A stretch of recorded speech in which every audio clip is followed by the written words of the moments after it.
Shri Venkateswara gold finance తాకట్టులో ఉన్న బంగారాన్ని విడిపించి కొనబడును. సంప్రదించండి 8499070070. సోషల్ మీడియాలో డ్రాములమ్మ అనేటువంటి దాంతో ఒక ఆవిడ తెగ ట్రోల్ చేసేస్తుంది ఆవిడని. సరే, ఆవిడేమన్నా పెద్ద ఉత్తమురాలా, ఆవిడేమన్నా ఈ దేశానికి ఇరగబొడి చేసింది ఏమన్నా ఉందా అంటే ఆవిడ పేరే గంజాయి చందు. ఎస్, చాలామంది చాలా రకాలుగా పేర్లు పెట్టారు, కానీ నాకైతే గంజాయి చందు అనేది ఆవిడకి పర్ఫెక్ట్ యాక్ట్ అని నాకైతే అనిపించింది. సో అందుకని చాలా వీడియోలో కూడా నేను గంజాయి చందుగానే ఆవిడని పిలుస్తా. ఎందుకంటే గంజాయి అంటే ఏంటి? మనలో మత్తు నింపటం కోసం.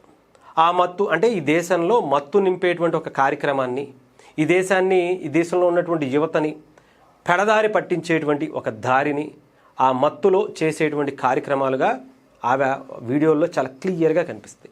మొదటి వీడియో నుంచి స్టిల్ ఈరోజు కాదు, ఆమె ఎండింగ్ వీడియో వరకు కూడా ఈ దేశాన్ని ఎన్ని రకాలుగా విభజించాలి, కులాల మధ్య, మతాల మధ్య, ప్రాంతాల మధ్య విద్వేషాలు తీసుకురావాలి, ముఖ్యంగా ఈ దేశ అస్తిత్వాన్ని ఏ రకంగా నాశనం చేయాలి అనేటువంటి దాని మీదే ఆవిడ ప్రధాన ఎజెండాతో వీడియోలు చేస్తూనే ఉంటుంది.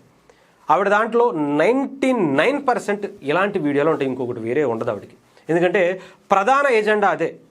మొదట్లో పవన్ కళ్యాణ్ గారిని లేపుతూ, ఆయన చేసేటువంటి కార్యక్రమాలను లేపుతూ కనిపించినా కానీ, అంటే సోషల్ మీడియాలో ఎవరిని పట్టుకుంటే వ్యూస్ వస్తాయి, ఎవరిని పట్టుకుంటే సబ్స్క్రైబర్స్ వస్తారు, ఆ తర్వాత మనం ఏది చెప్పినా సరే జనాల్లోకి వెళుతుందనేటువంటి కార్యక్రమం. సో ఒకవైపు ఫస్ట్ ఏంటంటే పాజిటివ్గా కనిపిస్తారు, ఆ తర్వాత అస్సలు విషయాన్ని కక్కేటువంటి ప్రయత్నం చేస్తారు. సో అలాంటి గంజాయి చందు గారు డ్రాములమ్మ అని రాములమ్మ గారిని ఆమె మీద ఆమె ఛానల్ మీద ఇష్టం వచ్చినటువంటి వీడియోలు చేస్తున్నారు. వీళ్ళిద్దరి వల్ల ఎవరి వల్ల ఈ దేశానికి నష్టమో ఒకసారి చూద్దాం. ముఖ్యంగా రాములమ్మ గారు, ఆమె గతంలో చాలా ఛానల్స్లో చేశారు, ఆమె సొంతగా ఒక ఛానల్ పెట్టుకున్నారు. ఎక్కువగా నేషనలిస్ట్ భావజాలం కలిగినటువంటి వ్యక్తి.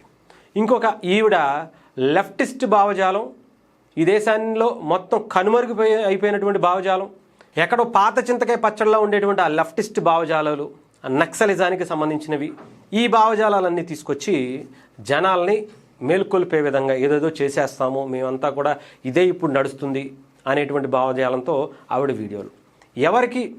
ఎవరి వల్ల ఈ దేశానికి మంచి జరుగుతుంది, చెడు జరుగుతుంది అనేది వాళ్ళు చేసినటువంటి ఒక వీడియోలు చూడండి.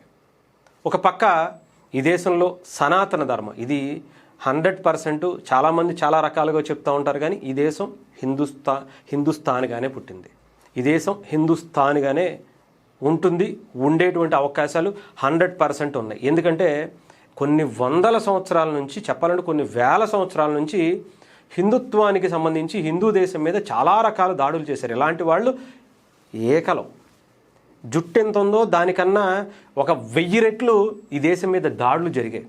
హిందుత్వం మీద, హిందుత్వ అస్తిత్వం మీద చాలాసార్లు దాడులు జరిగాయి. కానీ పీకింది కూడా ఏమీ లేదు. ఇక్కడ వచ్చిన వాళ్ళు వచ్చినట్టే, ప్రపంచాన్ని జయించినటువంటి వ్యక్తులు కూడా ఈ దేశాన్ని తాకను కూడా తాకలేకపోయారు. ఇప్పుడు కూడా అదే పని జరుగుతుంది, అంతకుమించి వీళ్ళ పీకేది ఏమీ ఉండదు. ఓకేనా? ఇకపోతే ఈవిడ వచ్చేసేదో చేసేద్దాం, ఇక్కడ ఇది హిందుస్థాన్ కాదు, ఇది సెక్యులర్ కంట్రీ, ఇది సెక్యులర్ కంట్రీ కాదు, 100% ఇది సెక్యులర్ కంట్రీ కాదు, 80% ఉన్నటువంటి హిందువులదే, మిగతా వాళ్ళందరూ కూడా మైనారిటీసే, అందులో ఎటువంటి సందేహం లేదు.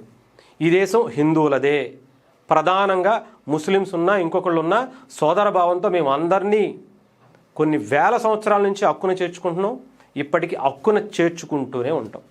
వాళ్ళు మాతో ఉండేదాన్ని బట్టే మేము వాళ్ళతో ఉంటాం అనేటువంటిది చాలా సందర్భాల్లో చెప్తూ ఉంటాం. ఈవెన్ అదే భావజాలంతో ఈవిడ రైటిస్ట్, మేము చెప్పాలంటే నేషనలిస్ట్ భావజాలంతో చెప్పేటువంటి వ్యాఖ్యలు అని చెప్పాలి. అవసరమైతే ఇక్కడ ఈవిడేమో మోదీ గారికి సపోర్టు, లేదంటే ఈ భారతదేశానికి ముఖ్యంగా హిందూ మతానికి గురించి మాట్లాడుతూ ఉంటారు. అలాగే ముస్లిమ్స్కి సంబంధించినటువంటి కొన్ని విషయాల్లో కూడా ఆమె స్పందించింది కూడా. అలాగే ఈవిడ కేవలం హిందూ మతాన్ని వ్యతిరేకిస్తూ, రాముణ్ణి తిడుతూ, లేదంటే మహాభారతాన్ని తిడుతూ, రామాయణాన్ని తిడుతూ, లేదంటే హిందూ ఆచారాలను అవహేళన చేస్తూ అలాంటి వ్యక్తులను తీసుకొచ్చి ఇంటర్వ్యూలు చేస్తుంది, అలాంటి కంటెంట్ చేస్తుంది, నక్సలిజాన్ని పెంపొందించేలా కొన్ని వీడియోలు చేస్తుంది. ఏంటి అని అంటే డిలీట్ చేస్తుంది. రావణ్ అనేటువంటి ఒక పుండాకోరు పనికి మాలిన దేశద్రోహికి సపోర్ట్ చేస్తూ వాడికి అండగా నిలబడుతుంది.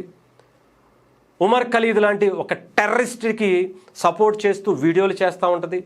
ఇంకొక ఈ దేశాన్ని విచ్ఛిన్నం చేయాలనేటువంటి కుట్రలో ఈవిడితో పాటు భాగం పంచుకున్నటువంటి ప్రకాష్ రాజ్ లాంటి వ్యక్తులను కలుస్తూ ఉంటుంది. ఢిల్లీ జంతర్ మంతర్లో జరిగినటువంటి కొంతమంది దేశద్రోహులు, దాదాపు 2,000 మంది దగ్గర ఉన్నటువంటి ఒక రౌడీ షీటర్లని ఈ దేశాన్ని విచ్ఛిన్నం చేయాలనేటువంటి కుట్రకి ఆవిడ వత్తాసు పలుకుతూ వీడియోలు చేస్తుంది. నీట్ ప్రొటెస్ట్ పేరుతో కొంతమంది సైకోల్ని, ఉన్మాదుల్ని ఎంకరేజ్ చేసేటువంటి పని పెట్టుకుంటుంది.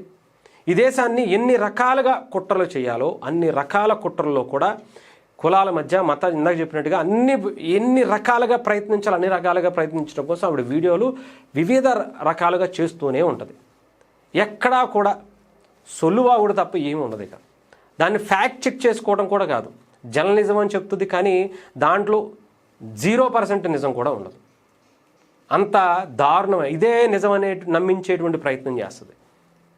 ఇలాంటి వాళ్ళు ఈ దేశాన్ని విచ్ఛిన్నం చేయటం అంటే ఈ దేశానికి ప్రమాదమేగా. అలాగే ఈవిడ తన నమ్ముకున్నటువంటి అంటే మతాన్ని గౌరవిస్తారు, తన మతాన్ని అందరూ గౌరవంగా చూసేటువంటి విధంగా అందరినీ గౌరవించుకుంటూ తన మతాన్ని కూడా గౌరవించాలని కోరుకుంటూ ఉంటారు. నేషనల్ ఫస్ట్ తర్వాతే నా కుటుంబం అనేటువంటి పద్ధతిలో ఉంటారు. ఈవిడ మాత్రం ఈ దేశాన్ని విచ్ఛిన్నం చేయడమే నాకు ముఖ్యం, నాకు ఇంకా వేరే ఎటువంటి ఎజెండాలు లేవు, కులాల మధ్య మతాల మధ్య ప్రాంతాల మధ్య చిచ్చులు పెట్టాలనేటువంటి ఒక ఇదే తప్ప గంజాయి మత్తులో లేదంటే డ్రగ్స్ మత్తులో ఒక ఊగిపోవాలి యువత, అలాంటి ప్రభుత్వాలే, అలాంటి దానికి అనుకూలంగా ఉండేటువంటి ప్రభుత్వాలే రావాలని ఈవిడ కోరుకుంటుంది.